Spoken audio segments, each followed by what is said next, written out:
મહેમાનો, ટ્રસ્ટીઓ, આચાર્ય, શિક્ષકો તથા મારા વહાલા વિદ્યાર્થી મિત્રો, આજે આપણે 26મી જાન્યુઆરી પ્રજાસત્તાક દિન નિમિત્તે હું આપ સૌનું સ્વાગત કરું છું.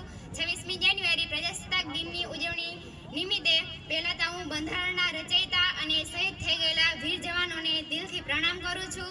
26મી જાન્યુઆરી પ્રજાસત્તાક દિનની ઉજવણી નિમિત્તે ભારત દેશના એવા શહીદ થઈ ગયેલા વીર જવાનો વિશે થોડું ઘણું વક્તૃત્વ લઈને આવી છું, તો આપ સૌ શાંતિથી સાંભળવા નમ્ર વિનંતી. आओ झुककर सलाम करें उनको जिनके हिस्से में मुकाम आता है. आओ झुककर सलाम करें उनको जिनके हिस्से में मुकाम आता है. किस कदर खुशनसीब होते हो लोग लहू जिनका वतन के काम आता है. किस कदर खुशनसीब होते हो लोग लहू जिनका वतन के काम आता है.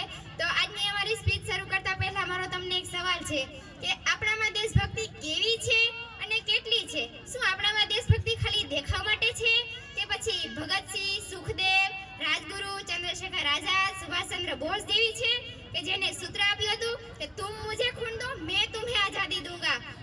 સાહેબ, આવી હોય છે દેશભક્તિ.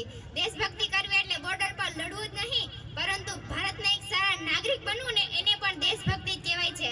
આ પરથી મને એક વાત યાદ આવી રહી છે કે ભારત દેશના એવા હોકીના જાદુગર તરીકે ઓળખાતા મેજર ધ્યાનચંદને એક વખત જર્મનીના હિટલરે પૂછ્યું હતું કે શું આપ્યું છે તને તારા દેશે? ત્યારે વાત ભારત દેશની હતી એટલે મેજર ધ્યાનચંદે જવાબ આપ્યો કે બીજો દેશ મને આગળ લઈ જાય એ જરૂરી નથી, જરૂરી એ છે કે હું મારા દેશને આગળ લઈ જાઉં. આપણે એક સૈનિકની વ્યથા ક્યારે સમજી શકીએ ખબર છે?